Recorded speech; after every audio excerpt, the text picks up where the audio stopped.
Hi, everyone. Why? Why is there no camera? Camera's hooked up. I love that for me. Cool. Welcome to the void. This is what it actually looks like. I don't know how to fix this. Cool. Let's try some things. Cameraman, what did you do? See, yesterday he's like, I'm gonna watch you set everything back up after garden stream, and then I'll tell you if there's something that's not right. And I did it. And he was like, that's all right. Looks good. 1 second.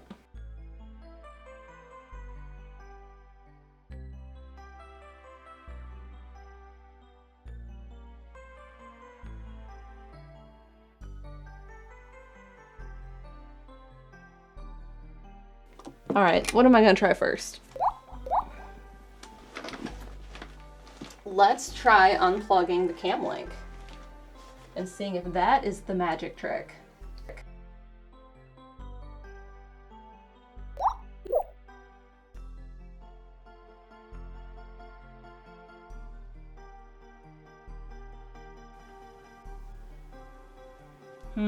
What's next?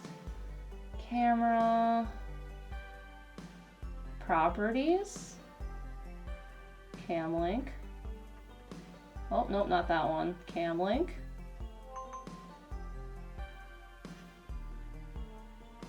Cam link. Nope.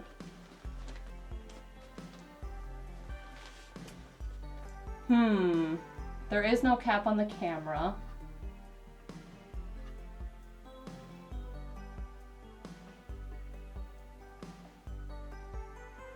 There's something. I don't know if that's right, but I did a thing.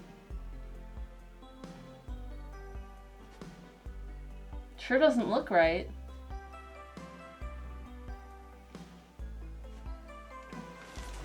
Because it looks super warm. Like, I don't feel like this is normally this orange. We can see things. That is progress. It's good enough for now. I did text him. So we'll see if he gets the text. In the meantime, I'm going to start by spritzing down my palette because it's full of paint.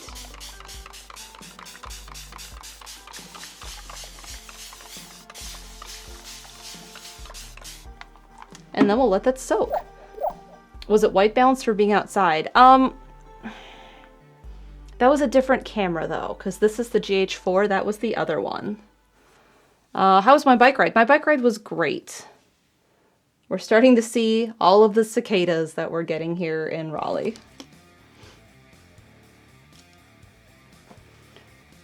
What are we going to paint today? We're going to do a painting similar to what I did for the Tsushima painting.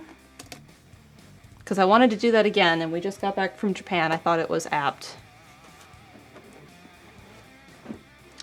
Snow Fox says, oh, do you have cicadas already? Jelly? We have one of like the annual broods that come up every, 12 years or whatever. And they're happening this year. So yeah, that's what we got happening. They were so loud at a town in South Carolina, someone called the police.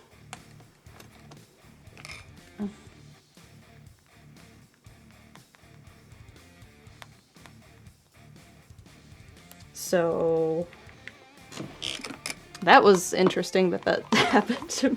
I was amused. 7-year cicadas, is that what they are, Slick Duke?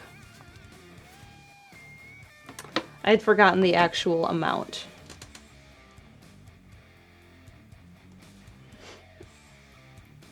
Call the bug police. Yeah, we saw one on the screened-in porch screen the other day, and then I saw one in the garden today, just kind of sitting in the ground. And then I saw probably about 20 on the path today, just kind of dead or sitting.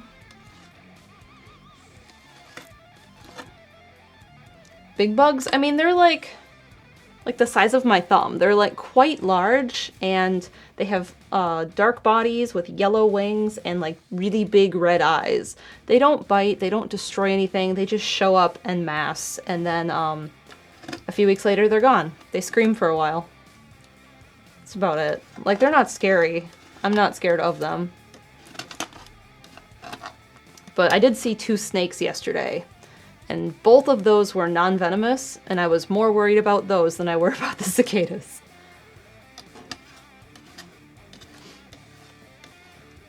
Oh, I have to sneeze.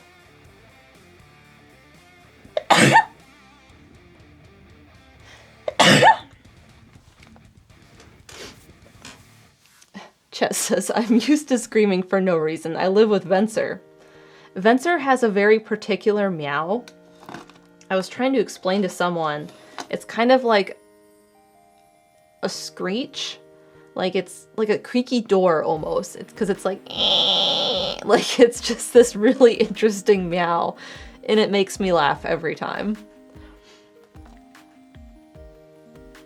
Spinach Wrap says, there was a snake in my yard yesterday. It was a friend, the black racer, a common Florida snake. I'm pretty sure that's what I saw, but it could have been a rat snake. They look very similar. I wasn't going to get too close, but I did warn a runner because the runner was coming at me. Like, we were going this way, and I passed the snake, and he was headed towards the snake, so I gave him a heads up.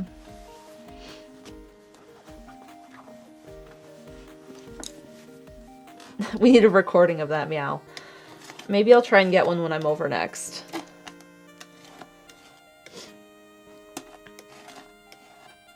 Snake on your left. Like, I pointed behind me. I was like, hey, watch out for the snake. And he was like, what? And so I stopped, and I was like, see the snake? And he's like, oh. I was like, watch out for it. I was like, it's not dangerous. Just give it some room. And the guy kind of freaked out a little bit.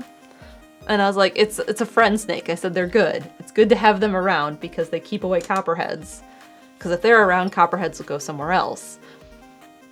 I was like, but just like, don't step on him. Because you don't want to get bit regardless. Because that's not fun.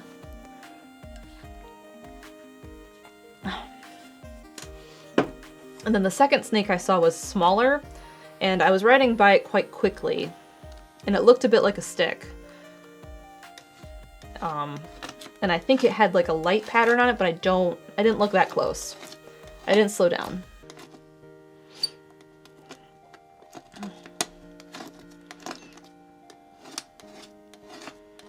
Oh, that paint was still wet. Oh, now I have green all over me. We have a 13-month resub from Ultra Husk. We can get started on some of these while we wait for Steven. 10 months from Barbarian Rex. 14 months from A Lost Vagabond. 13 months from Shadowplay 626. I'm pushing the stream deck and it's gonna slowly fall off my table here. Hi, Steven, welcome. Hi. Do you need anything? I do. What do you need? So, when I went and hit intro, or to cam, it was all black. Despite when I started everything, it not being that because I had to focus the camera and it wasn't. Okay. Pretty sure. I was looking at the screen. Okay. I wasn't looking at this. Okay, so likely it wasn't. Anyway, so then I right-clicked on camera and went to properties. Yeah. And I switched it off the cam link because sometimes I have to do that. Yep. And then I switched it back, but it didn't come back. But it had something in red that was about like variable frame rate, so I switched it to simple. And I was like, let's try this, and it worked. But I don't know if the colors look right. They seem very warm. Yeah. So, good catch, by the way. That's a very good catch. So, whenever we shoot with the FX3, yes, the FX3 is a little muted. So I have a filter on OBS that... I figured that was the case, but I didn't know where it was. Good catch. Yeah, I just turned this off. Okay. And then it looks more like it's real. Okay. I think I usually turn sharpen off too, because sharpen is probably intended for the FX3. So this should look like way more like a normal thing. Do you want the camera closer? Sure. If I can manage the feet. Oh, I really can't, can I? No, you really can't. If I spin this, if I spin the legs, I could. This will be backwards, but is that fine? That's fine. All right, well, we're doing it live. Give me a second. So the first... Chess says, welcome to normal. Is this normal view? Hold on. like when you're doing 18 by 24s. Ah, H264. When you hold on. When you're doing I was gonna say when you're doing H264. When you're doing an H264. Yeah, when you're doing an 18 by 24, which is like your normal thing, that is like my entire life is about H264. Is about that, right? Yeah. But then you change it up. Hi. That's right. There's a bunch of stuff on the floor, so I'm moving it with the tripod. But the minute you change it up like that, then things are different. If I move this, I'll move it this way. Okay. I'm doing the best I can. We know. Thank you. Is that okay? Yeah, Still that's okay? totally fine. That's still okay? That's totally fine. Because, like, it's better when it's closer. That's a life fact.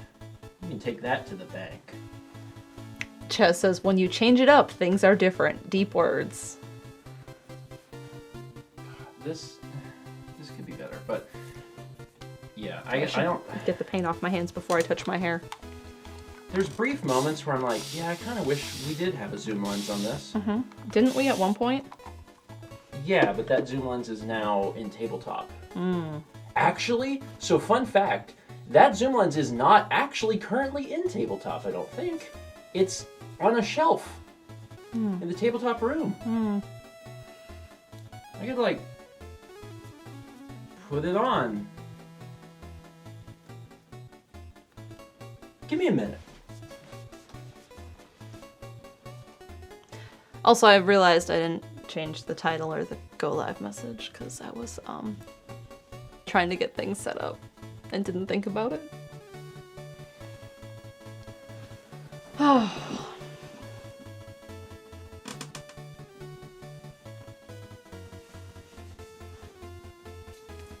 Where's the kitty? There's the kitty. Kippo.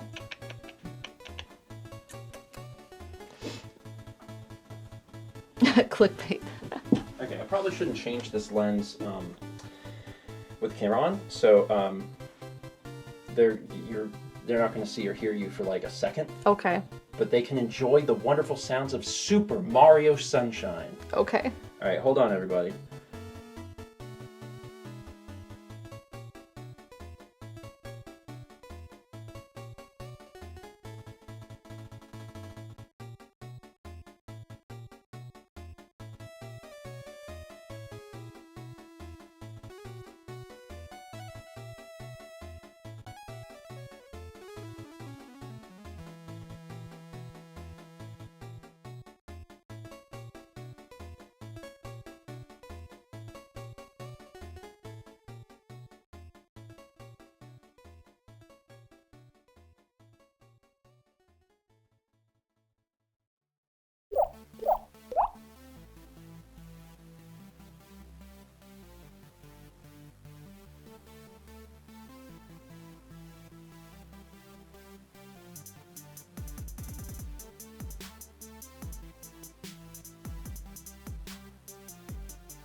They might start hearing you. Did it show up on here? Test. Okay, yeah. It should be instant.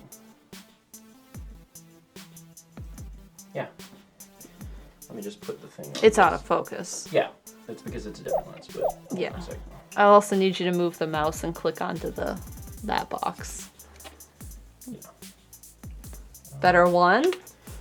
Yeah. Well, Better where two. Should I put this? I don't know. I'm gonna just sit it over here and hopefully the cat. Oh, he won't bother that. He's good. Okay. Is this framed how you want? Maybe sure. Maybe turn it like a little bit. Like this. Sure. That looks good. Okay. Oh God. Why do you always put it on me? I hate that. What? Where? How would I focus Here. it now? How, Mallory, please explain to me how you focus on a blank canvas. It still doesn't. Well, normally I use like this. Where's your color checker? I don't know. Your passport color checker? No, I don't know.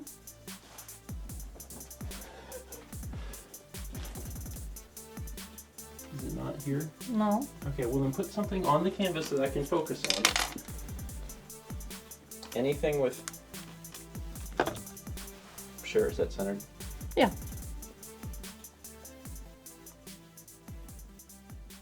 All right. There. Thank you. And, oh, so interestingly enough, it actually keeps the same aperture and ISO, so that's being held by the camera. So even though it was turned off and turned back on, it kept that. Cool. All right, so everything should be good. Everything. Can you move my mouse over there? Mouse? Click onto that. Like there? Yeah. Okay. All right, you should be good. Thank you. The framing looks way better. Yeah. And they'll be able to see it better too. Also, now that we have the zoom lens on here, like, we could zoom into the thing if we wanted to. All right.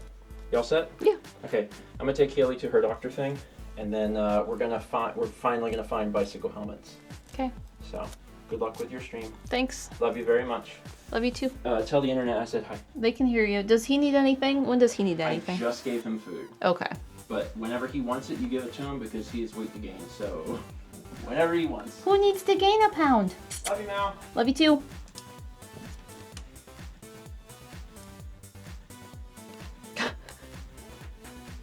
Anyway, that is all fixed now. Much better. We have a 12-month resub from Luna Frey Belmont. Paintbrush clicks, thank you. 7-month resub from Super Yoshi 7. Luna Frey Belmont gifted a sub to Luna Boy. Ivar Schunebeek gifted a sub to Silent Companion. We have an 8-month resub from an E3. I have to reach. We have a 13-month resub from Brina BX, 14 months from the Weil LP, 14 months from Storms 002, 8 months from Miss Mace Windu, 12 months, Paintbrush clicks for Sage of Stars at tier 2. Thank you for Silver Kepi. We have a 14-month resub from Rowlet Hoot, 8 months from Triforce Gamer, and... Oh no, why is this... I need to scroll this one. Why? Oh, that doesn't help. That's fine. I can deal with that. And 300 bits from Lugia6, who says, want to send out loads of good vibes for today. It's my grandfather's first anniversary, but also yesterday was the birth of my first niece. Well, congratulations on having your first niece. And good vibes, yeah. Spread all the good vibes.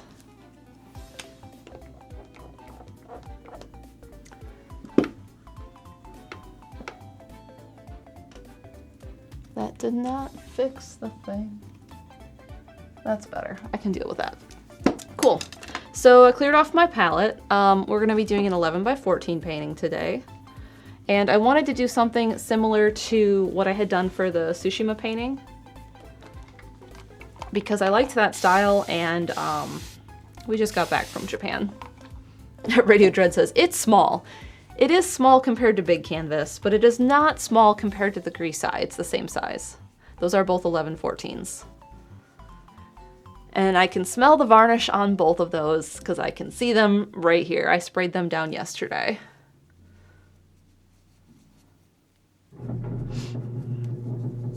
I was mostly waiting for the garage door to finish.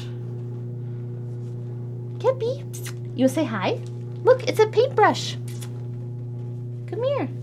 Come see the paintbrush so I can pick you up. Come here. It's not a trick. I'm not gonna, like, give you a pill. You got those already today. You have to get more later, though. You say hi? Come here. Look at the paintbrush. Over here, maybe?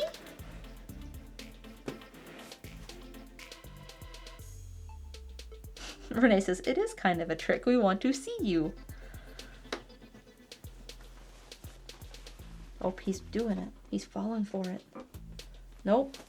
He walked towards it and then left. All right. Bye, buddy. Did Steven talk about him on breakfast stream? I assume he did. He played us like a fiddle.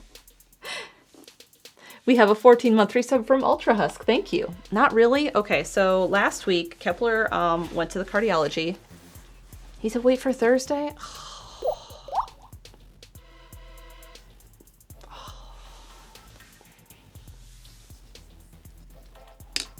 Well, then I will tell a short thing. Kepler's doing fine. He's doing better than we could expect. I won't go into all of it. We'll talk about it on Thursday, but I'll say some of it because it was my favorite part of the story. Anyway, cardiology was last week. We had to take him in yesterday. Sing it, it's short. No chats. And we'll talk about why we had to bring him in yesterday on Thursday. But he's fine. He's acting like his normal self. He needs to gain a little weight, but he's fine. Anyway, we had to see a different vet at the same clinic because it was a sick visit and not like a planned visit. So we get to see a new vet, and I really liked her. Like, she's also cool compared to our normal vet, who I also like a lot. So like, I'm really happy with this practice. Anyway, the vet tech that's assigned to this vet was so sweet. And like, Kepler wouldn't take the churu really. He wouldn't take baby food. She put it on a popsicle stick because most cats don't prefer to like try and eat out of the jar of baby food, but Kepler loves to shove his little face into it. Yeah.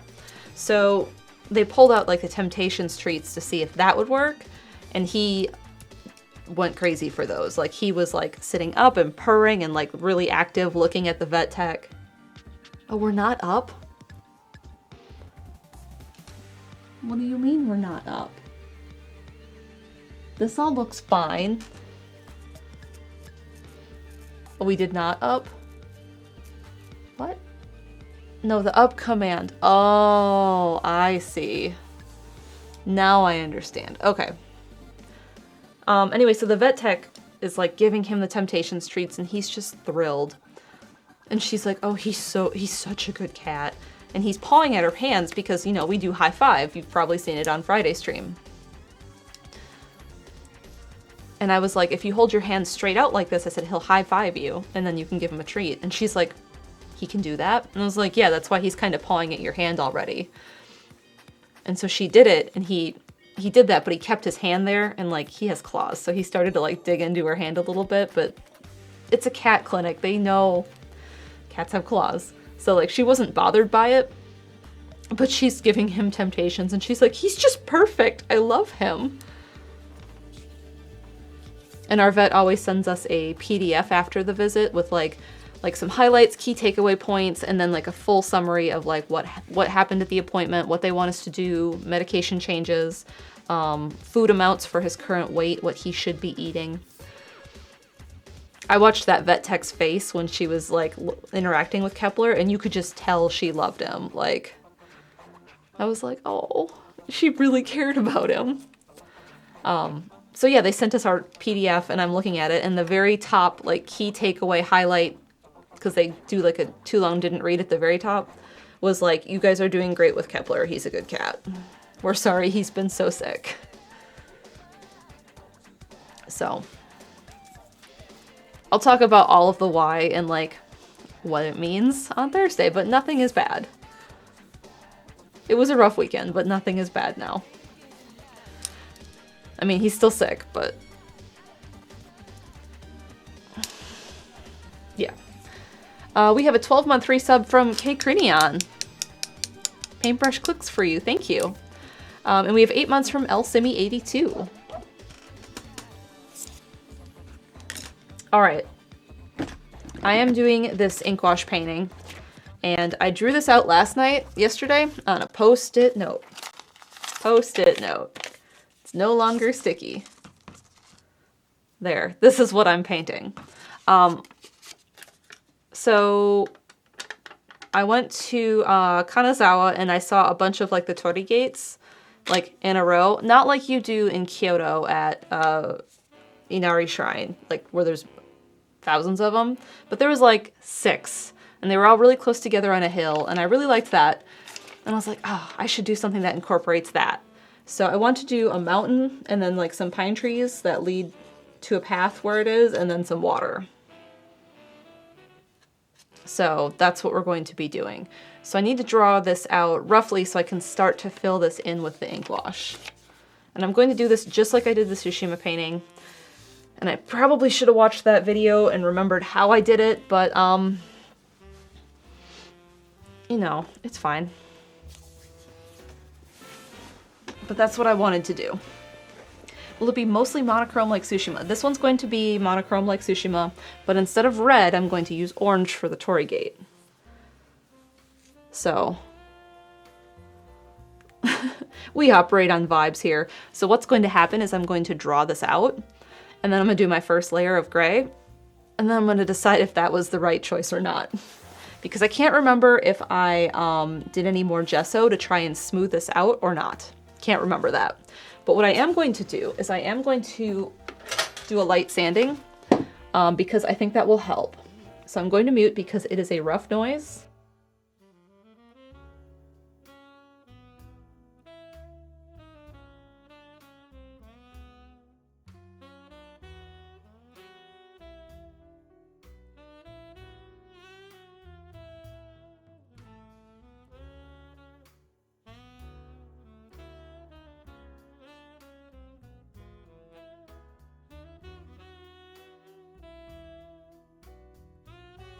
Okay. It's a sanding sponge. It has a little bit of give to it. It's great. Now I have to get all the dust off because it's going to make things not stick, because it will stick to the dust and not to the canvas.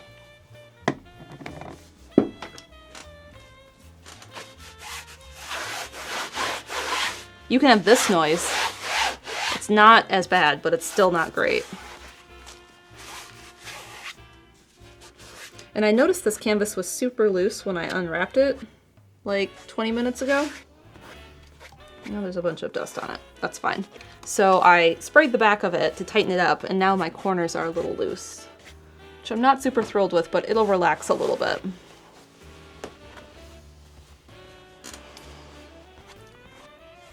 But now I have all this fuzz from the towel, which is not ideal.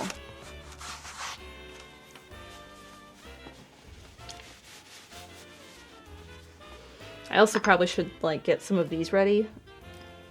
Oh, I do have some clean-ish ones. Perfect. Wonderful. Let's see. While we're waiting on this to like totally dry so I can draw on it with chalk, let's talk about the Autumn Night painting, big canvas. That is up on eBay for purchase. You may notice that shipping is quite expensive. So we are offering local pickup. If you do want it shipped, that is an option, but it is quite more expensive than the other paintings have been, just because it is quite large and the box that it needs to ship in is large and too large for shipping companies to be happy with shipping it, so they charge a surcharge.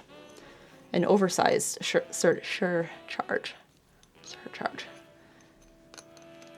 Radio Dread says, for me it says, may not ship to Sweden. Yeah, I decided to keep it continental US only, just because I have no idea what it would do for something that was not continental US at all. And shipping is definitely the hardest part of doing paintings and getting them places. Andrew says, so fly to Raleigh and take it on a flight. Got it. I mean, it's a 24 by 30 inch canvas. You could. Hi, Jiggy. Jiggy, I'm going to miss you. I'm going to miss everyone.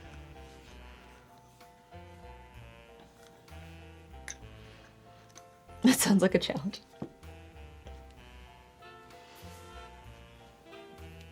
Vagabond, does it fit in a standard suitcase? If you knew how to take a canvas off a stretcher frame, roll it safely, and then reassemble it, I mean, I've never done that. I'm not comfortable doing that. I know you can. I don't know anything about that. Shiki says, I'm sad you won't be here, but also I would be mad if you were here because Kitty. Yeah. the timing was not great, and if it was a few months out, we had a better idea of like the roller coaster we've been on with him, and the roller coaster was at least like a little more level, like we might have sent one of us, but he went yesterday to the vet after being at the cardiologist last week, and the vet the week before, and the vet the week before, in the ER the week before that. So it's been,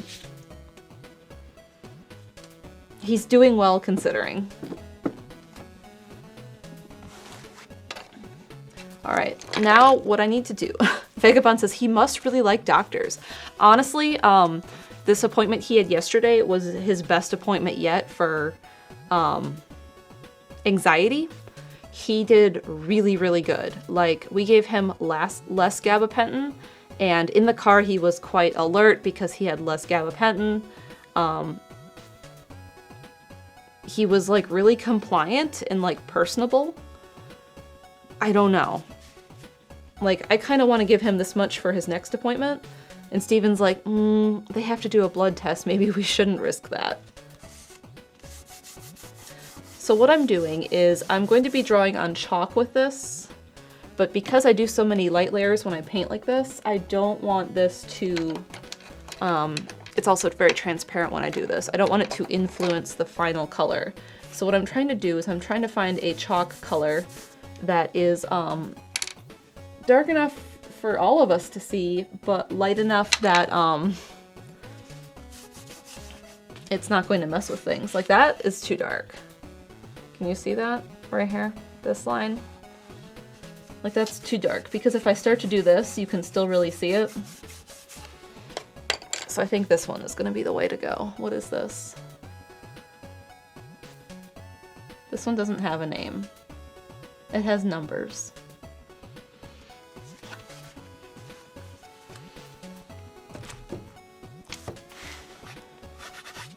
Alright, so what I want to do is draw all this out first. And I didn't draw this proportionally to this canvas, so what I need to do first is I need to figure out where the Torii gate's going to go, and then draw that, because everything else is going to get influenced by where that is and how big that is. And let's see, I kind of put that on the lower third, and I'm not going to measure, so it's kind of third, and kind of third, so kind of like here.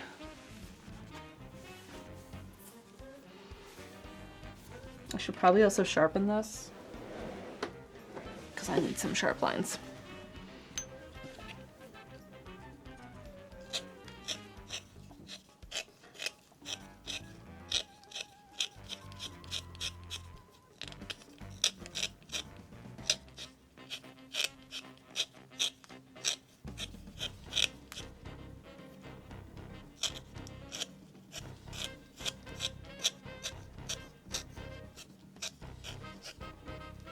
Alright. Much better, but I did get paint all over me.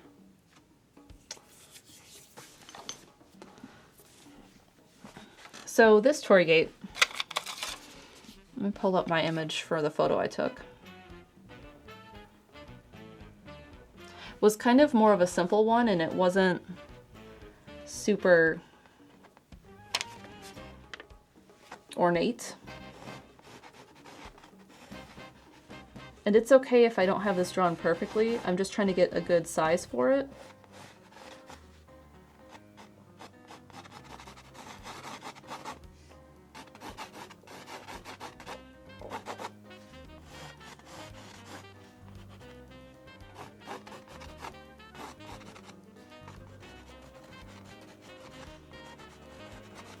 So that's gonna go there.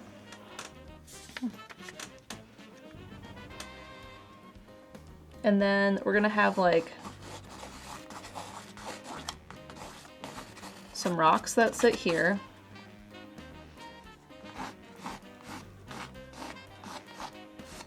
And stairs.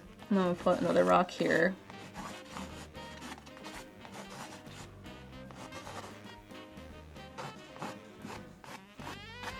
and rocks that go, or stairs that go off that way. And then we're gonna have our pines.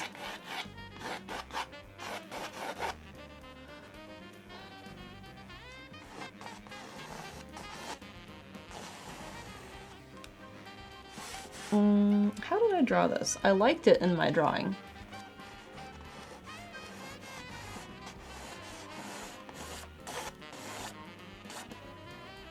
I don't know if I like that lake yet. Let's see.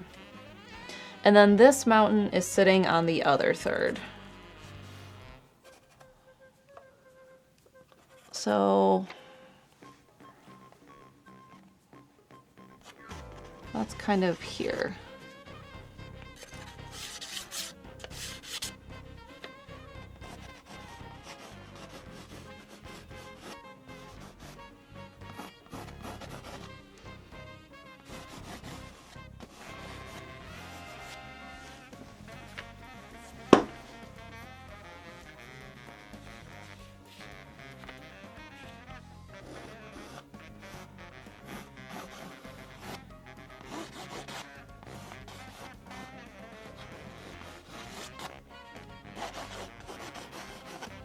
And then we're gonna have more pine trees, maybe not that tall. Here.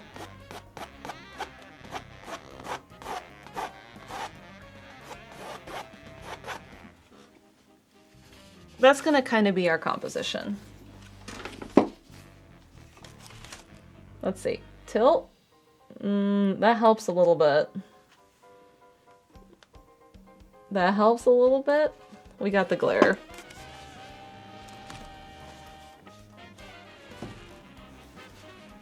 And then what's going to happen is this will kind of get reflected down in here a little bit.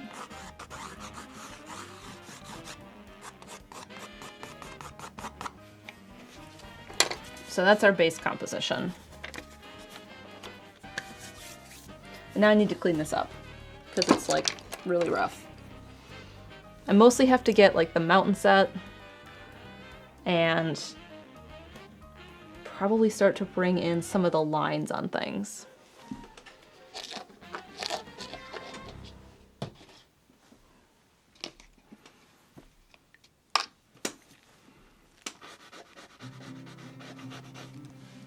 So the cool thing with chalk is I can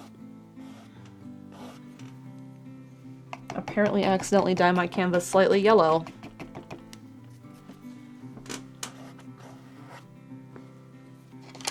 We need to fix that.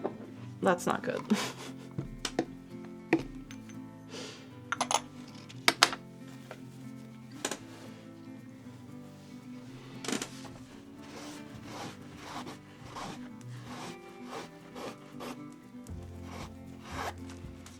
That's better.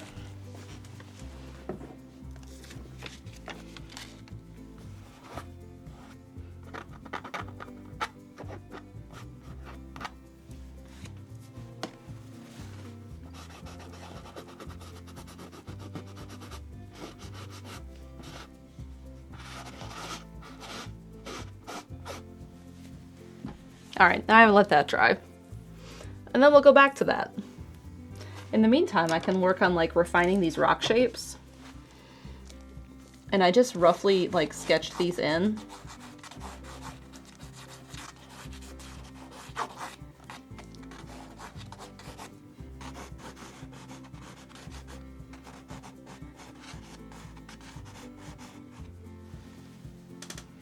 Like this one like just looks ridiculous. But honestly, it should probably not even be here because we should have the step coming out this way.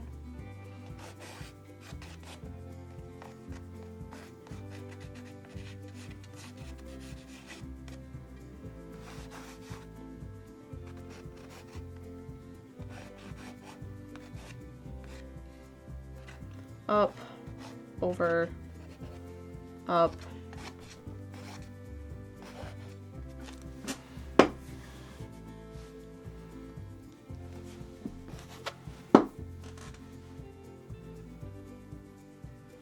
And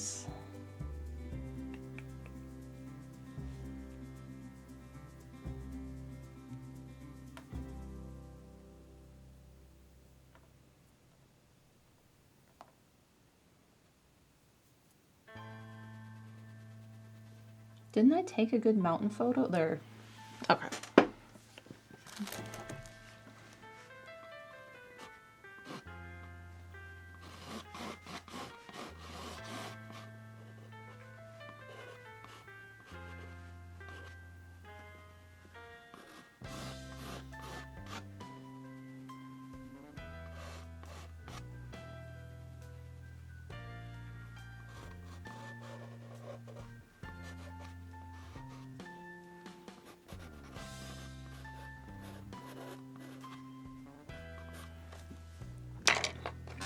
Let's try a different brush for erasing this time.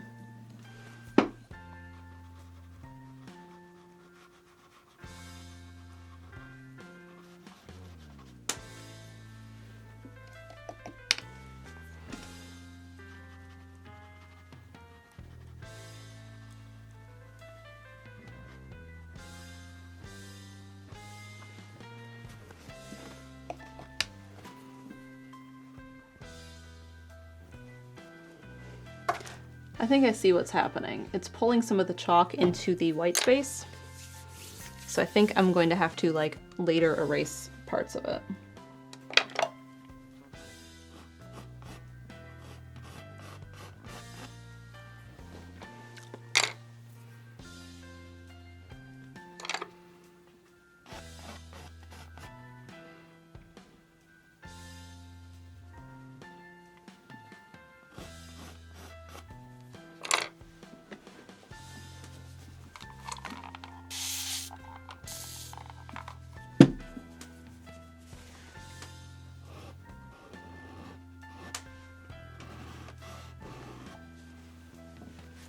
Yeah, that line's better. All right. So when I did this before,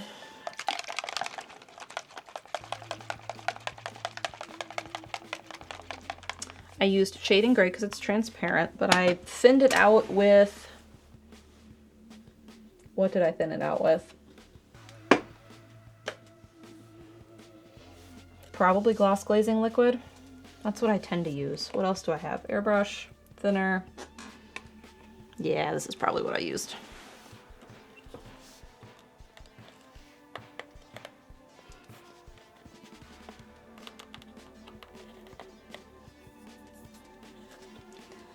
And what I should do is I should probably have a test swatch thing so I know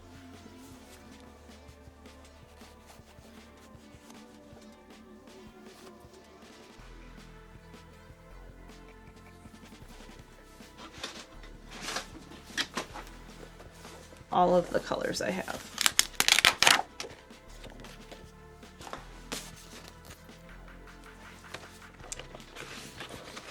And I know I'm getting to the end of the sketchbook. Yep, 3 more pages left.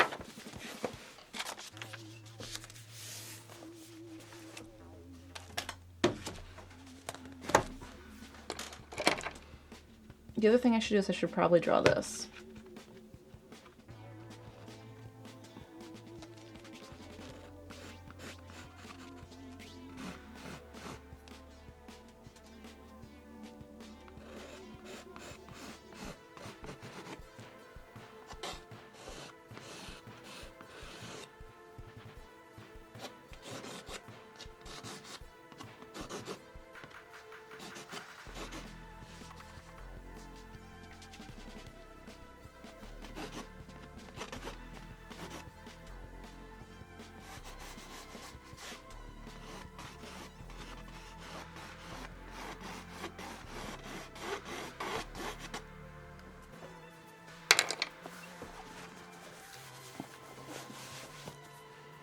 Renee says, what do you do with your sketchbooks when you're finished? Do you have a little shelf of honor? I do have a shelf, along with some books I have.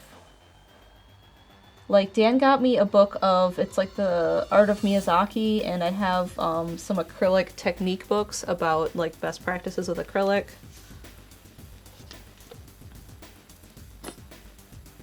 Oh, I set this upright too long. Oops. But that's where all my sketchbooks sit. They're over there. Maybe this is too thick. I don't know if I like this for doing this. I want it to be thinner, so let's throw some airbrush on it. This is a medium by Golden that helps with if you want to airbrush things with their high flow line. So I'm just gonna thin this out.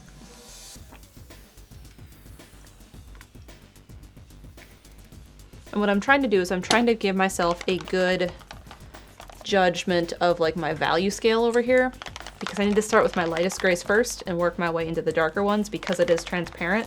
Wherever it overlaps, it'll become darker automatically. So I'm gonna start with the lighter ones, and then I'm gonna build up those layers, and then I can keep making it darker by adding more shading gray, and eventually carbon black, because shading gray is just carbon black with more transparency in it.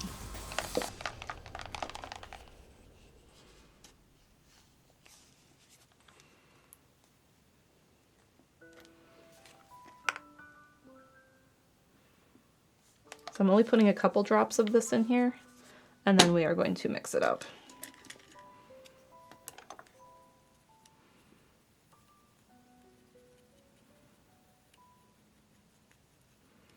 And it's really cool, honestly. This is why I need to get an overhead cam.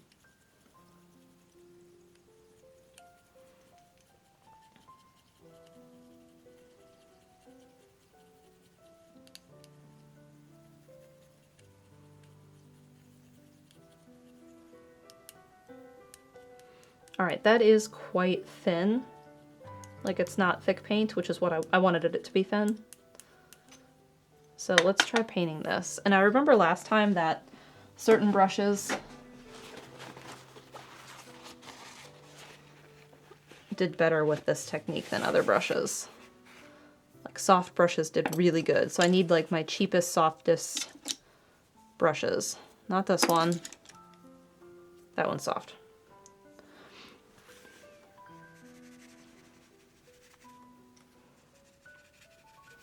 So that's my first gray. You can see it, barely. So that's what I'm looking for this first one. I just want it to barely stand out. And we will just keep layering this. I just want a C920 to a tripod. That's a suggestion.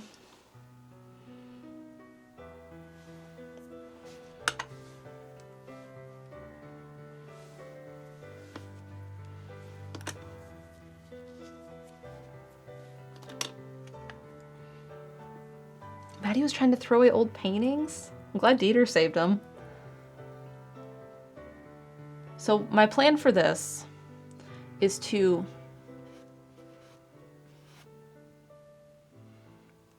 realize that the snow on the mountain... No, okay. We're gonna do it. We're gonna make it all gray, and we'll leave the sky white. I was like, wait, snow is white. I can't paint this all gray.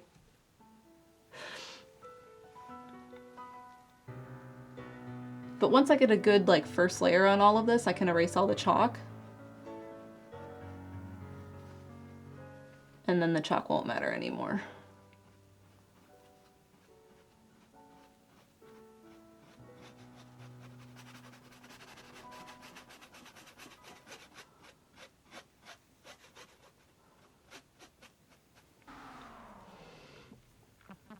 But it is kind of fun watching these build. I really liked painting this way before.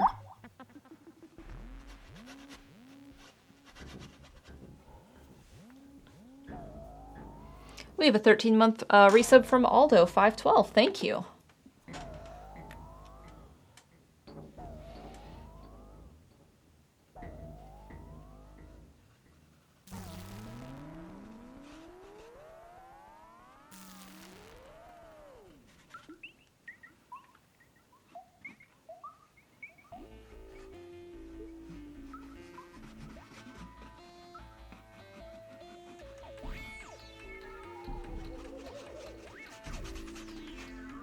I am making it harder on myself by doing a mirror with the water, because I have to think opposite and upside down. I will come to regret this later.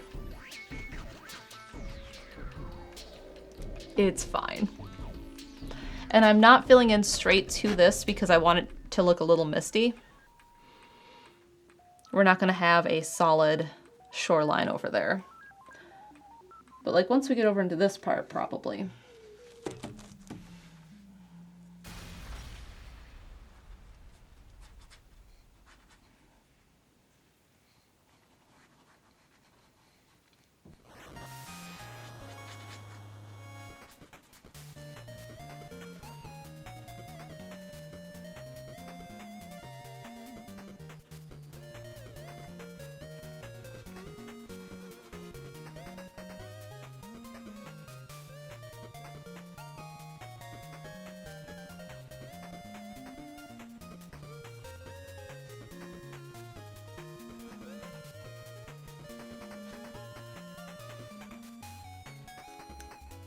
Have I ever heard this song on here? It's such a good song.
This first layer is less important. It's just about getting things on the canvas. Everything else will start to come together later.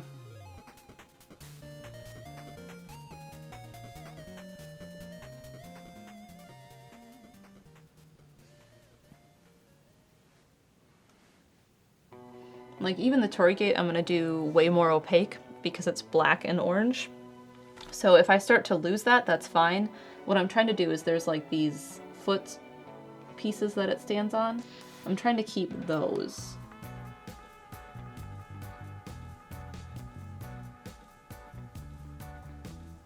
Because the rest of it is fine.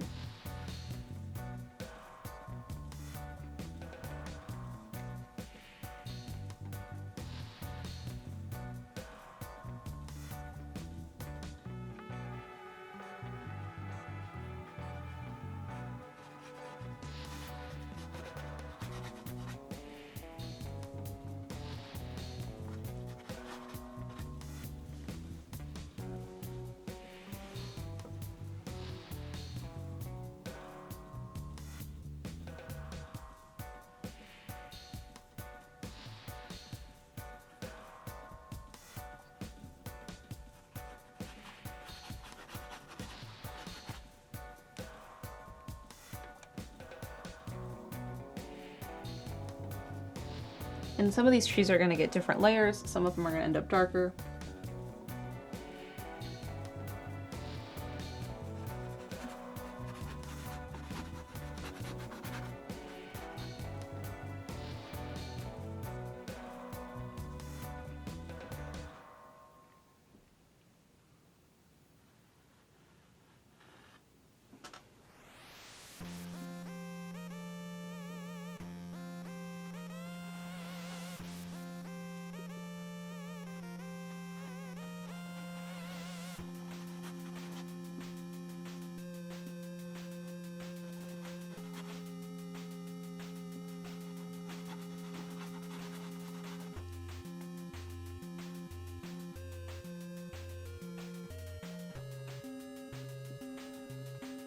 And like, I totally went over where the gate is, and that's fine.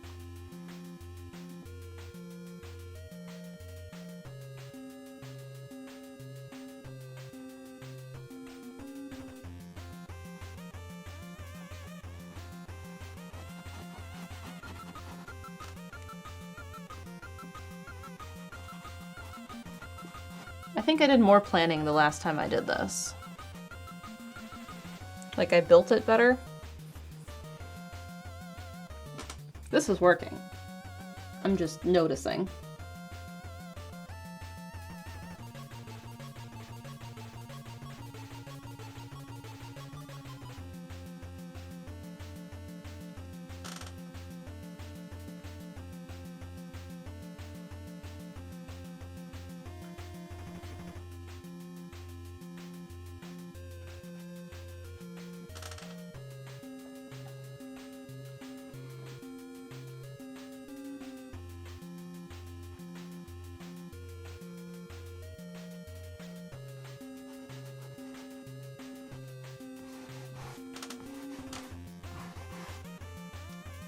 And like, I want this area to be kind of misty.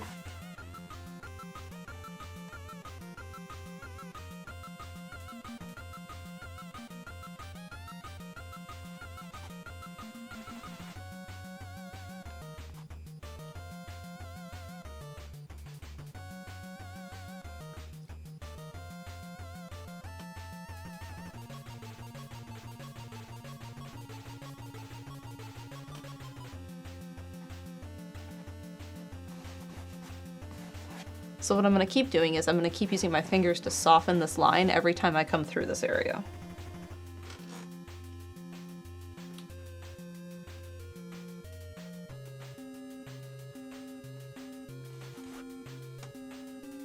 And as I start to go in front of the mountain, you'll start to see what I meant by like layering up the colors, because I'm putting multiple transparent layers over, so it's going to get more darker in those areas.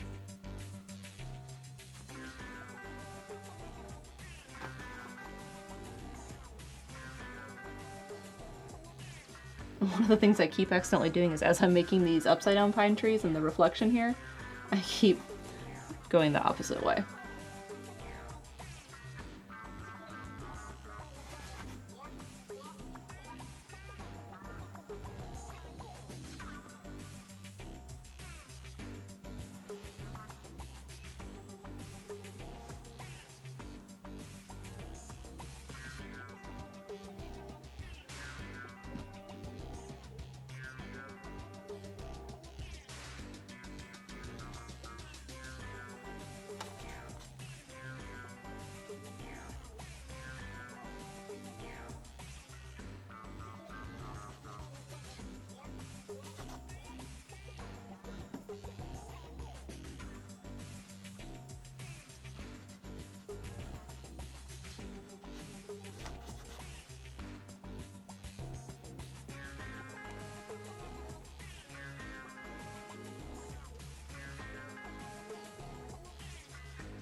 There, that's a good first layer.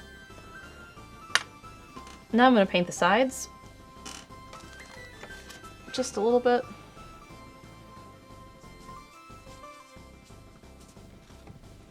Because it's easier right now when I have the right gray.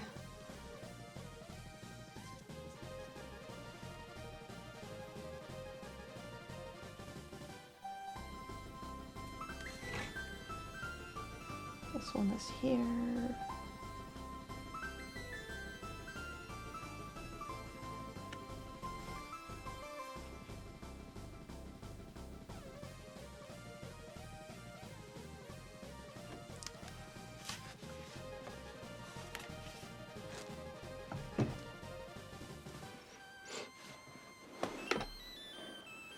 Where did I say it was based on? Like which part of Japan? It's a grouping of a few different things. Like I'm basing the mountain a bit more on Fuji, and the Torii gate I'm basing on a photo I took in Kanazawa of some Torii gates. Like that style, because I know it changes based on where you are.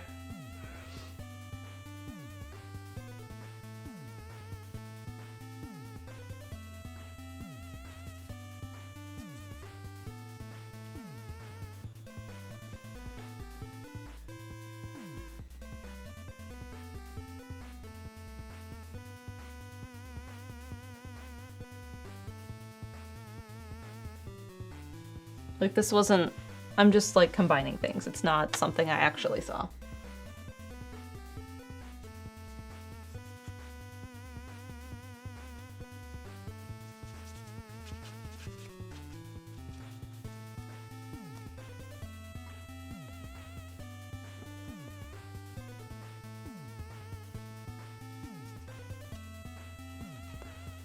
And the bottom of the canvas will have to wait.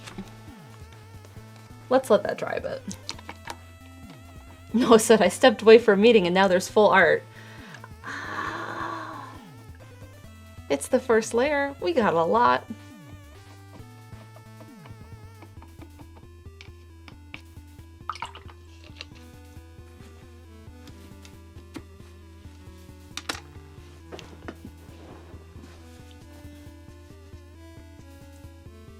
Been going for an hour 13. No, it's basically done. Auction tomorrow. No. I have to get all the way to this dark. We are not there. Oh, I know what I should have done. So this was our first gray, right? So what I should do is I should do a big block of that so I can layer it and do like the transparency of it, in addition to just doing the full squares.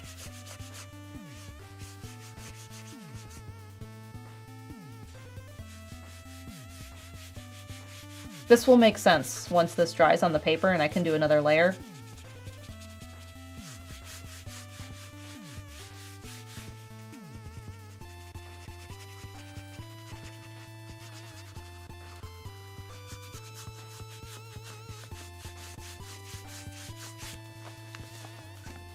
Okay, it will make sense in a bit.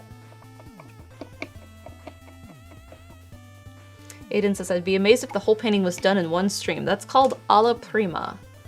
All at once. And in college, the first 4 paintings we had to do were alla prima. And I struggled a lot. Because, like, I'm learning to mix color. Like, you know how to mix color, but, like, it's different when it's paint and not, like, chalk pastel or layering color pencil. Or, like, in theory, you know that red and blue make purple. But like trying to get the actual one and like how dark or light or saturated it is. And you have a 30-minute studio class or a 2-minute studio class. And they're like, all right, paint this, go. And you're like, oh my God. My first few paintings in college were rough. And once we were able to like take our time a little bit, then I felt like I did better, but like I never felt confident painting at all in college.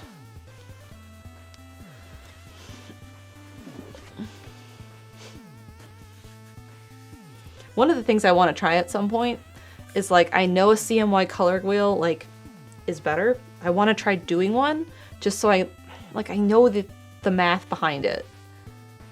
But I want to try one.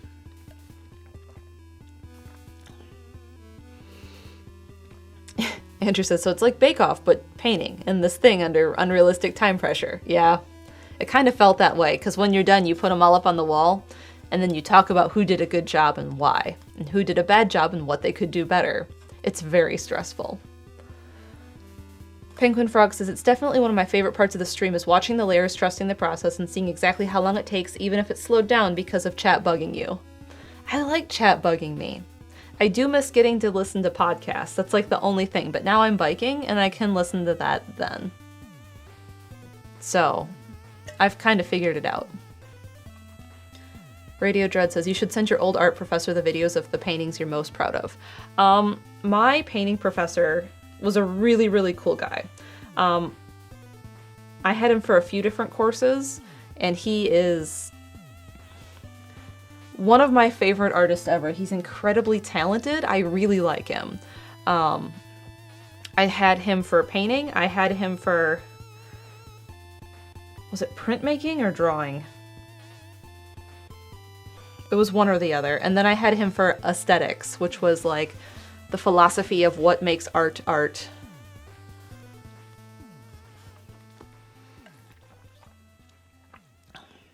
Anyway, he works with light and color and does not sculptures. He does like on location based art. Installations, that's the word I want. He's really cool. I really love his work. He was a cool guy to have as a professor. Painting in his class was stressful, but I really enjoyed the aesthetics class. I think I had him for drawing 3. That must have been it. He was great for drawing 3.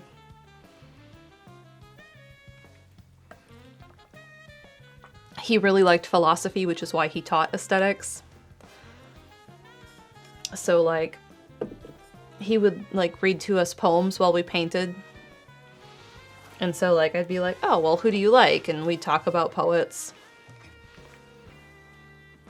And, like, sometimes when you are, I'm trying to find a piece of his work.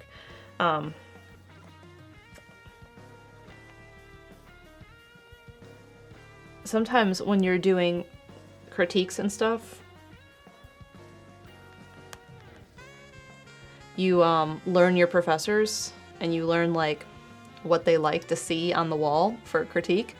And like if you have to stand up and talk about your work, like, oh, I was really inspired by this, and the emotion that, you know, X, Y, and Z brings to the table, and I wanted to explore the idea of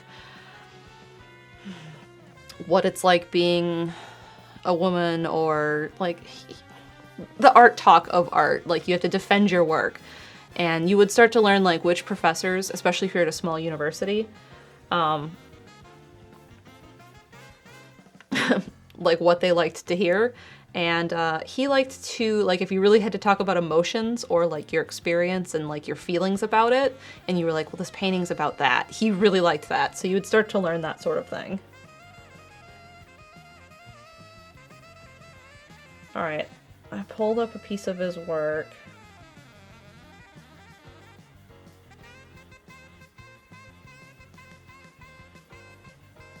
Anyway, he's phenomenal. I really love him. I did struggle in painting because I didn't know what I was doing. But now I would do better, and I think that I would enjoy it much more. Could a mod put that in the art queue for me? Thank you.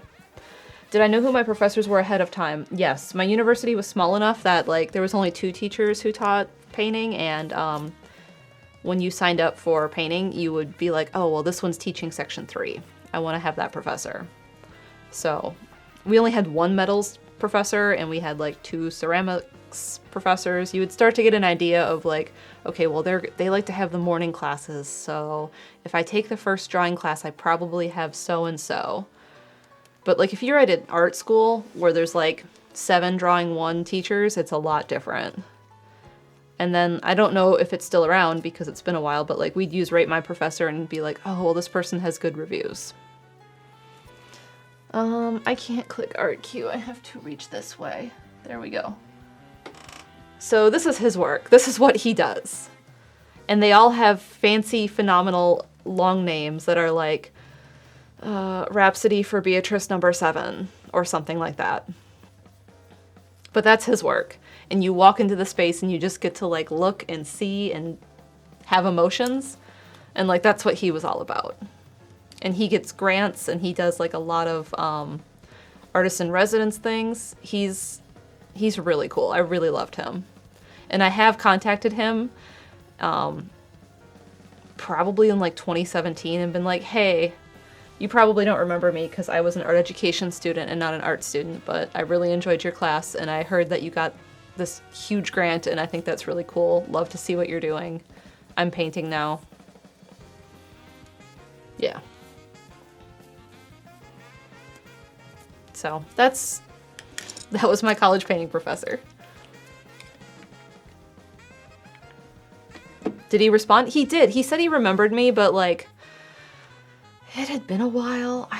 He was probably just being kind, but I was also the student that he would send other students to in aesthetics. Like if someone was struggling in aesthetics, because it was a 400 level class, and it was like, well, let's read Plato's Republic and discuss beauty. Like write a paper on it. Tell me what Plato's talking about. And like, I did quite well with that sort of thing. Not everyone did. So if someone was struggling, he'd be like, email this student. And that happened like 3 times the entire semester. And he did this without asking me. And so like I started getting emails that were like, hi Mallory, you know, Professor so-and-so gave me your email and said that you could help me with my aesthetics paper. And so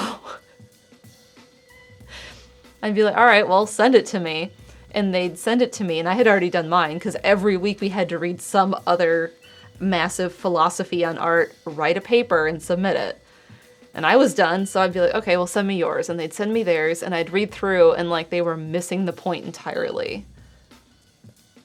And I was like, okay, well, see how you wrote here this, but like here on paragraph 7, like he's saying this, like he says it verbatim, and you're like, out in left field, like that's not where he's at.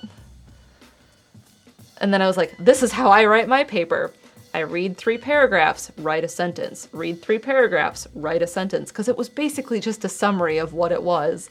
And then once I had a few sentences, I'd write, well, I feel so like they're on the right track here with what beauty is. And I'd talk about like my own opinion on what they had to say. I don't know. Every time I'd get my paper back, every paragraph he would write, yes. Next paragraph, yes, exactly. Like, just like agreeing with me all the way down, every paragraph.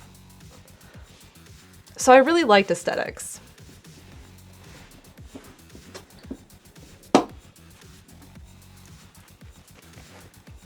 But Loom was fun. If I'm back in Wisconsin during a school year, I might consider stopping in and just being like, hey, you influenced me, thank you. I have emailed my photography professor, who's another professor I really was influenced by, and I've talked to him. He was probably one of my favorite professors ever, was my photography professor. I'm pretty sure he's still teaching, which is kind of a shock. All right, this is dry. So what we're going to do next is I'm going to paint another block on top of this, but not cover the entire thing up.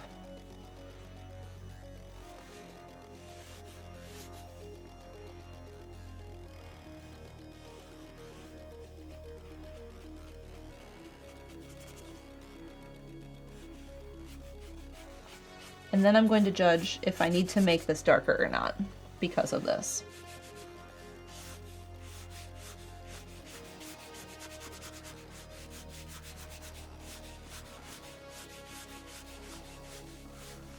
So I painted a block on top of this, slightly smaller. Can we see the line right here? So this is the first layer, and then this is the second layer. So every layer I build up on this, it's going to get darker because it's transparent and they're overlapping and you see both. So I could make up If I was doing like really opaque grays, I could make up all my grays this way, but this is how I have to do this, layer by layer, and I have to keep building it up. And I'm gonna keep coming back to this gray right here because this was the first one. So when I run out of this, I need to remix more that matches that. So that's how we're doing this. It's totally different than I normally paint, which is a lot of opaque layers, so I can just kind of puzzle piece the things on top of each other because it'll cover it. But this won't cover it. I have to think ahead and do a little bit of planning. But now that we have this first layer here, I'm going to erase chalk, and then we'll put our second layer down.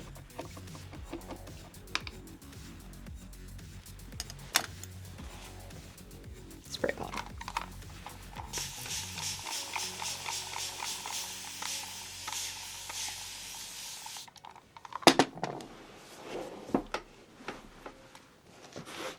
And I'm going to brush all of this towards the inside because I want to keep the sky nice.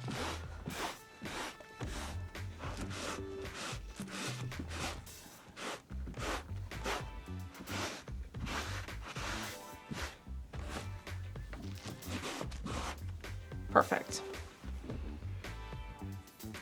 Samus Not Metroid says, what is the medium of paint being used? It looks like ink. This is High Flow Acrylic by Golden. I'm using shading gray in particular for these layers, but I have made them more transparent with Airbrush Transparent Extender and glazing liquid. So they act a lot more like ink.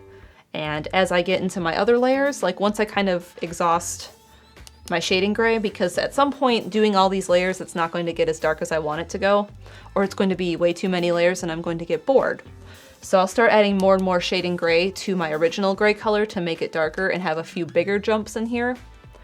And then at some point I'll start adding liquid carbon black, which is essentially black ink, but it's acrylic paint. And it's super dark. So at the very end, like I'll be using just this alone for some particular spaces in the painting. So we're gonna have our full range of value. Yamadorgon says you could do this kind of thing with watercolor. This is how I was taught to paint with watercolor, was to start with my lightest colors and kind of like fill all those in, and then like take my next color and fill that in, and do all of that. And it's been a very long time since I've done that. And I have a slight interest in that, but also it would be just messing around for the day because I don't think I would get anything useful from it. I am not a watercolorist. So one of the things I want to do is I need to start trying to figure out, I have to think differently than I normally paint, so it's a pain. So I'm like, I can finish the mountain, but if I finish the mountain, but then the trees are there, and I have to layer this, I have to kind of just keep working all at once, and it's frustrating to me, because that's not how my brain normally works. So because we have like snow up on the mountaintop, I need to fill in layers down here.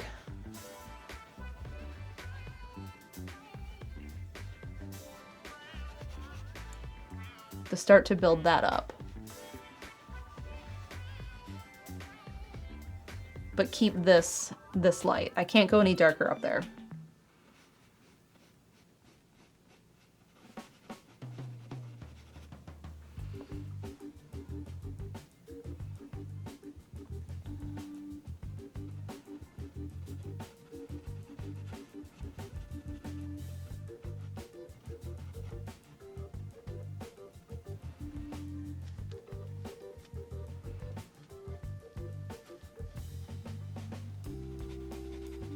And if I really want at some point, I could bring in white paint on top, but I think that's cheating with what I'm trying to do.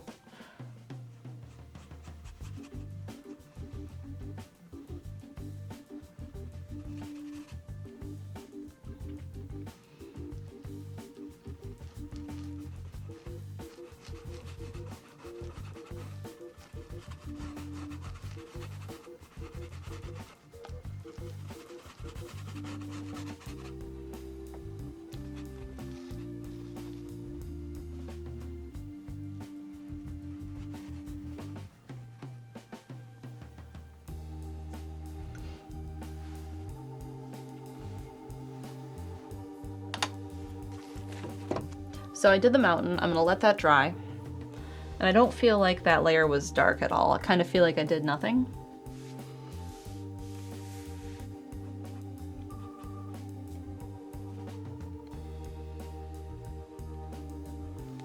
But I didn't.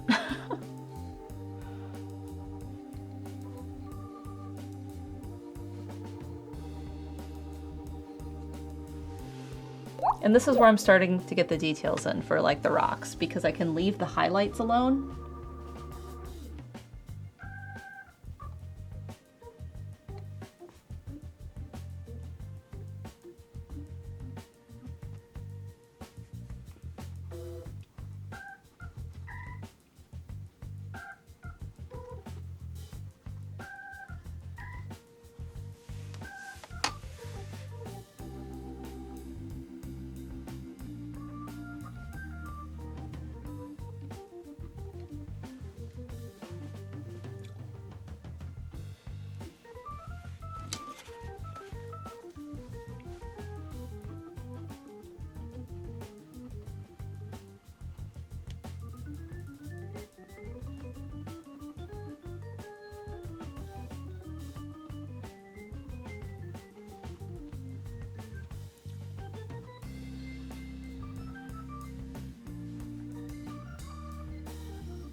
We have a 13-month resub from Ikana18. Thank you.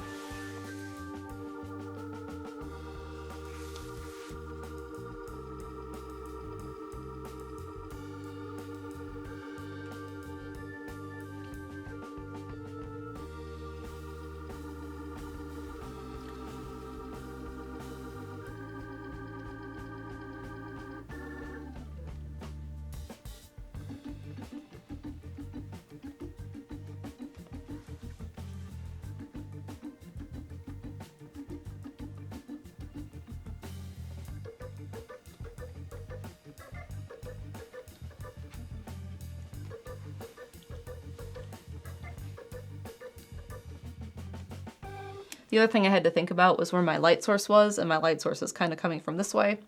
So I'm trying to darken all the left side of the rocks.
As I'm painting these stairs, I'm like, ooh, these are going to be rough for a while. At some point they'll make sense, but they're going to look weird for a while. Until I get into these darker colors.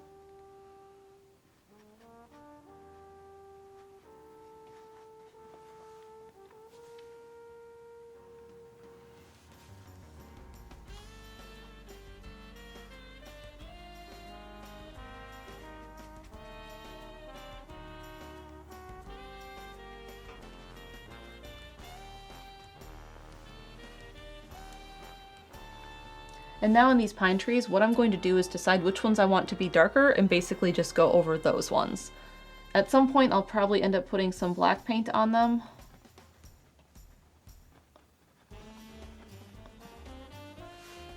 But I need them to start standing forward, so I can tell which ones are which ones.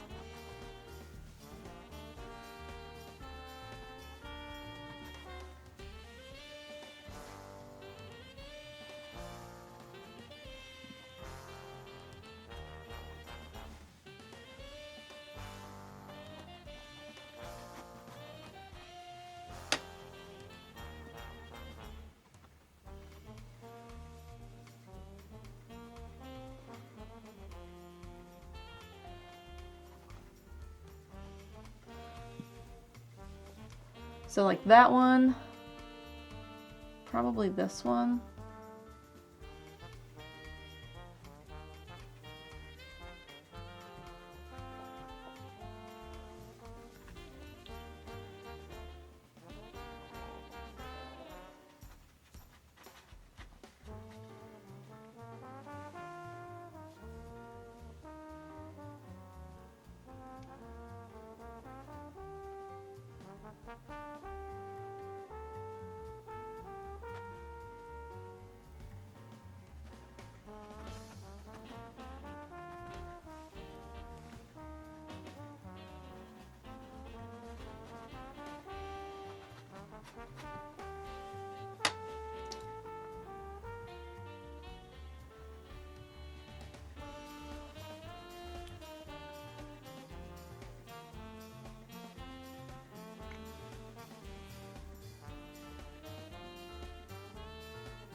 And so like this one back here and like a little bit of these shadows back there, those ones will stay that light.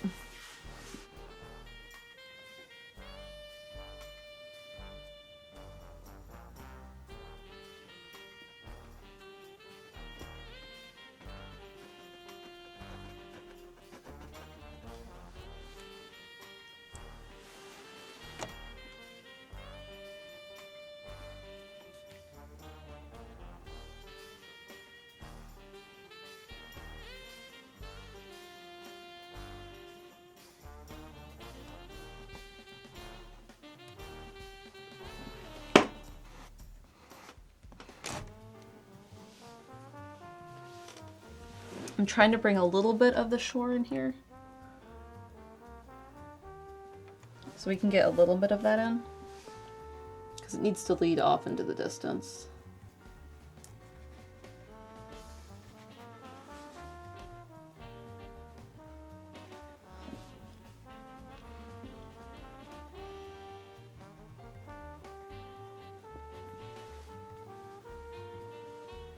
I think I didn't curve it enough. Oops.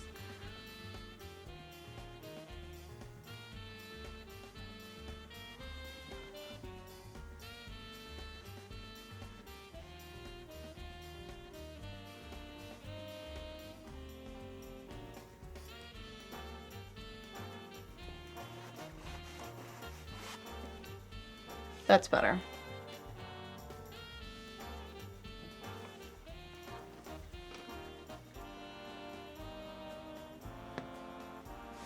If I don't stick my hand in it and accidentally pull up some of the wash.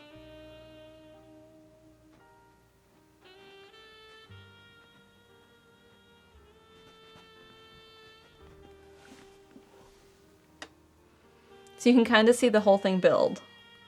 Like, between the first layer and second layer, like there's a lot that starts to happen. We start to get there.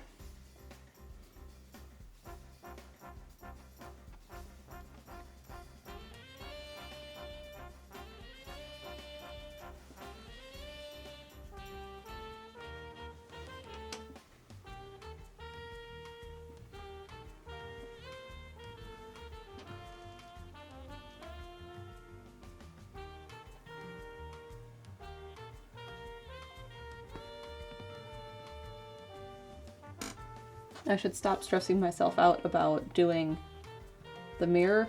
I should just keep doing trees on the top and then mirroring it.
There, second layer. Oh, I have to do this side, yep. Can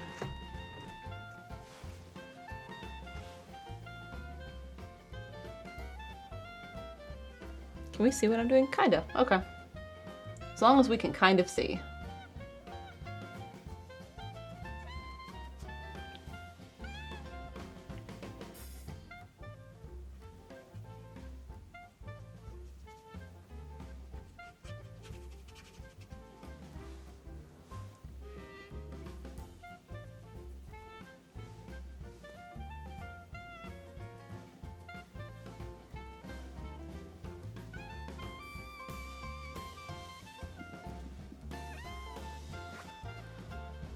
There, 2 layers. Hi, Steven. I wanted to tune in and see how far we've gotten. It's really coming together, he says. This is only layer 2.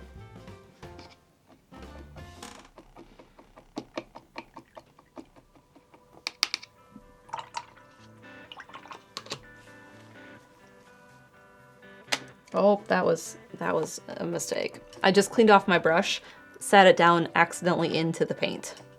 And I have to clean it off again.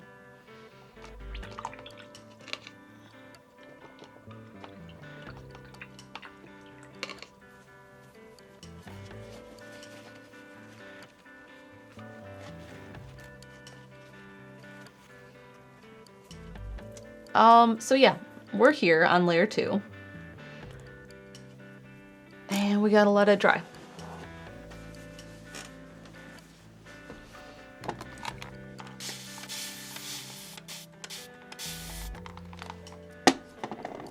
So let me start by getting the paint off my hands because I'm going to go grab big canvas.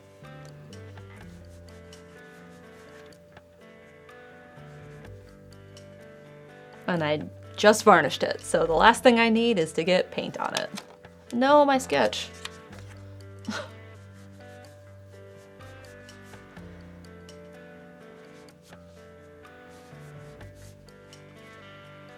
Okay, that hand's good. Because I've been doing this in here, and I have paint on my hands.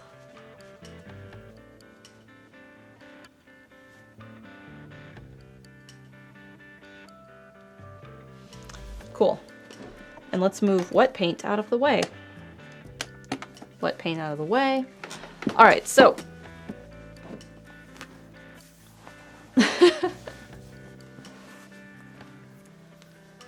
My sticky note sketch. Yeah, I did this like yesterday on a sticky note because I didn't feel like going to grab my sketchbook.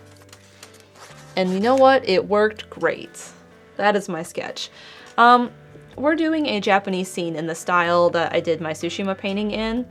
And it's Sumi-e, I believe is the pronunciation of the ink wash style. And we're starting with our lightest gray, which is here. And then we layer it on top of each other and they get significantly darker each one. So we have 2 layers here, and you can tell because like this is one color and like the trees are starting to get a little bit darker, and we're gonna keep getting darker and darker and darker. Fossick says it's literally ink art. Yeah. So we're gonna keep going with the dark, and eventually it will get this dark, which is still quite transparent. And I hope that I can get all the way to full carbon black, which is basically like ink. We're gonna get there. And there's going to be a little Torii gate that sits here, the orange gates. And that will be in solid acrylic. So that will be opaque. And I won't have to worry about the layering for that part, because that part's opaque. Steven says, do you have a photo of the Tsushima piece? I can get one. Somewhere.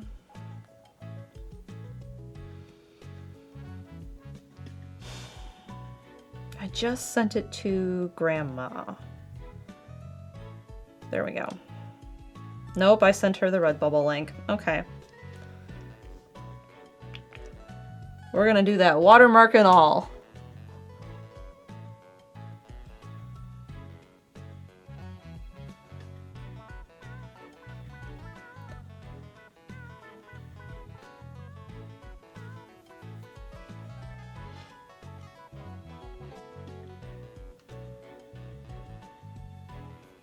There.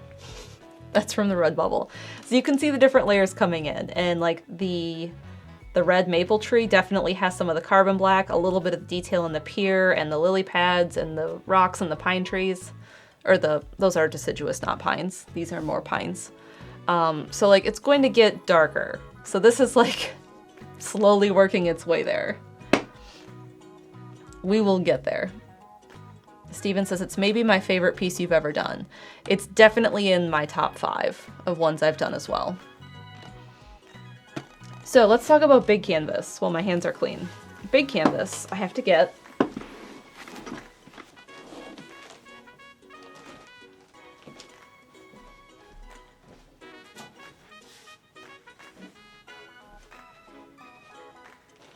Hello, big canvas. You smell of varnish. Wonder why. So this is big canvas, and it's ultra glary, and it wasn't that way before when I painted it, because now it is varnished. See how shiny it is? It's so shiny. Which makes it, unfortunately, difficult to show. But it's made the colors really come out. Like, it looks really pretty. So this is for auction up on my eBay account. One of the mods probably has a link for that. This thing is huge. It is 24 by 30 inches, so it is oversized for shipping. If you are interested in it, you can have it shipped to you in continental US only for, I think $4.50 was the price that I was getting on FedEx. Or you can come pick it up in Raleigh. We'll meet up somewhere public and I can give it to you in person. So those are your options if you want this. But it is beautiful. It came together really nice. The varnish added a ton, which is not evident here because you have the worst glare under these studio lights. But when you tilt it and you see the super saturated colors and like how nice and dark it gets, like that's how it looks in person. It's really pretty. So yeah, this is up for auction. This and the grease eye are on Redbubble for prints if you're interested in that instead. Let me hang this up so I don't get paint on it.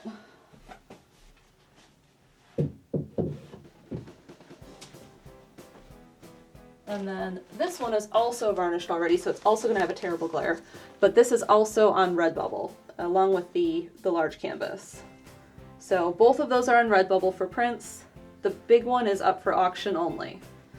So this one also really popped with the varnish on it. Like, it's really pretty. Like, you can see the varnish shine. Because before, like, these trees over on this side, like the trunks of them, stood out because they were a different shininess level than everything else, because they were this carbon black, and this carbon black is quite shiny. So now that it's varnished, you don't see those lines as much anymore, so this is consistently all the same shiny, glossy level. But this one is up for merch. So, you can check out those links.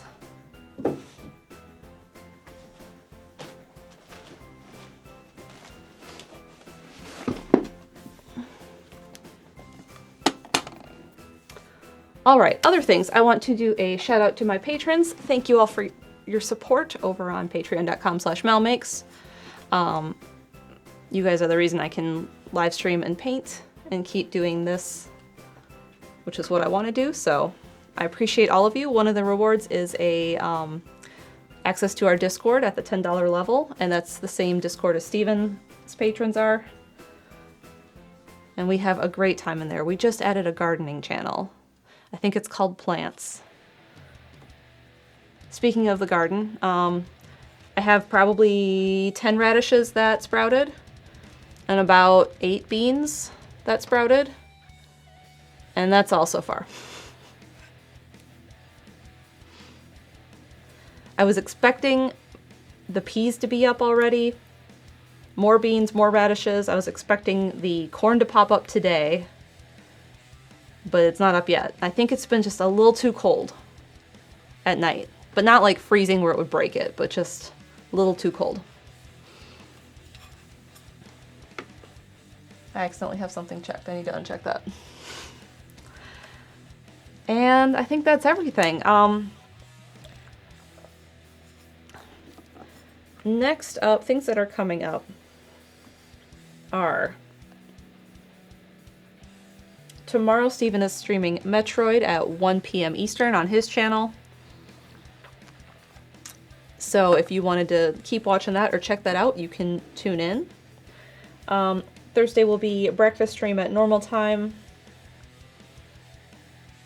And then we're still trying to figure out something else going on. I'm not in charge of it and I don't know the status of it, so I'm not going to speak on it because I don't know that. But Metroid will be tomorrow at 1. But otherwise, I hope you will all tune in to Throne Controllers Coliseum on Proton John Twitch channel. Steven and I cannot be there this year. We are staying here to make sure Kepler gets all 9 pills he gets every day. And currently making sure he eats, because that has been a trial. But do jump over there this weekend and support Direct Relief, which is an amazing charity. There's a lot of really cool segments planned. There will be a painting segment. I'm not sure if I am going to be calling in or not. It's really going to depend on other things, and it's out of my hands. And they have enough going on, so we will see. But I know Josh is part of that, and I'm very much looking forward to seeing how that goes, because I know they're going to do great, and I know that it's going to be a fun time. And it goes to a great cause. A major test of strength, feeding Kepler. Oh my god. For a while this weekend, it was kibble by kibble.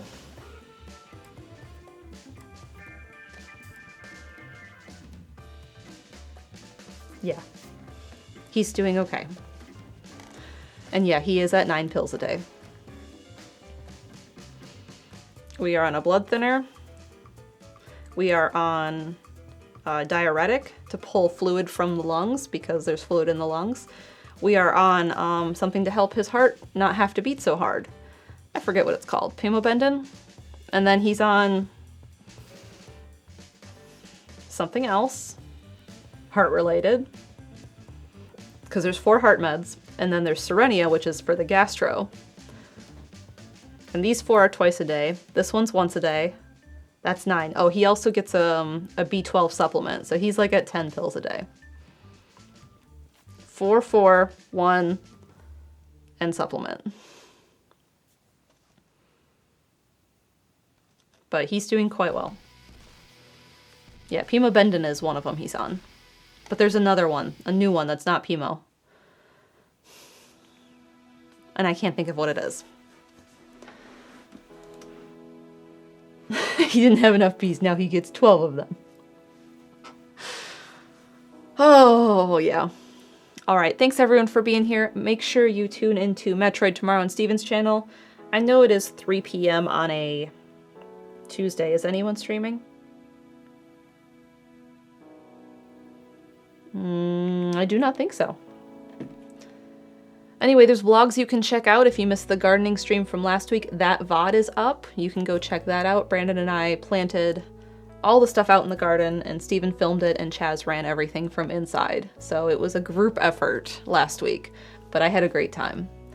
So thanks everyone for being here. I will see you Thursday morning for breakfast stream for sure. Otherwise, I'll probably be streaming next week to continue the many, many layers we are going to be putting on this canvas. I hope you all have a great day. Thank you.